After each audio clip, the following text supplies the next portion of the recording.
Good evening, Grace. It's Wednesday. This video comes to you in two parts. Any way the wind blows doesn't really matter to me. Part 1, Mystery Package. I was really excited to open this package, so this is the unveiling. Okay, you've got it taped really good. This requires complex tools. Stickers. You can never be too old for glitter glue. Wow, Gracie, you have outdone yourself. This is fantastic. Thank you so much, love. And this is going on my wall. Part 2, Punishment. Embarrassing photo number 1 comes to you from a middle school theater trip. Oh, God. Embarrassing photo number 2 comes from 5th grade, where I also have an embarrassing story. I don't want to tell this story. I had this very good friend of mine, whose name will not be disclosed for these purposes, and I decided in 5th grade that he was not just a friend. You know where this is going, but I was head over heels in love with this boy.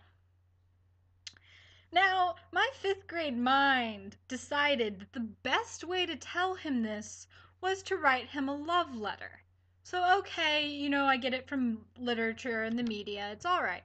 But no, I decided to write this love letter in our code language from 1st through 3rd grade.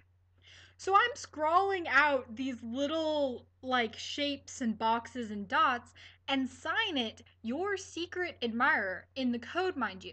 Now this code was between the two of us for 3 years. As you can imagine, despite my effort to slide it in his locker anonymously, he knew it was me. So this poor boy walks up to me and tells me the last 2 things he ever told me. 1, I know it's you, and 2, you're ridiculous. Yep. Needless to say, we haven't talked since then. Story number 2 comes to you from Tanzania, Africa. It is also a romance story. Now, before you shake your head at me, this romance was not me pining for someone else.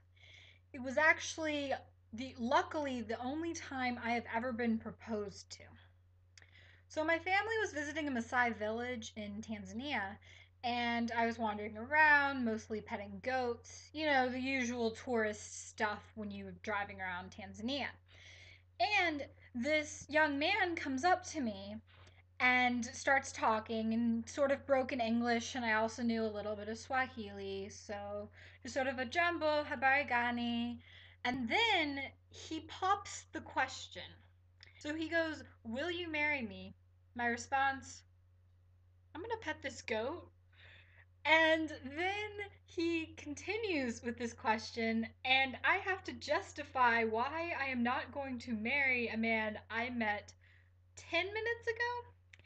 And I start rattling off this bullshit about having to study and, oh, I'm a foreign student, therefore I can't marry yet. You're weird, I'm going to leave now. It was definitely the most awkward moment of my life, and funnily enough, took place in my middle school years. You happy now?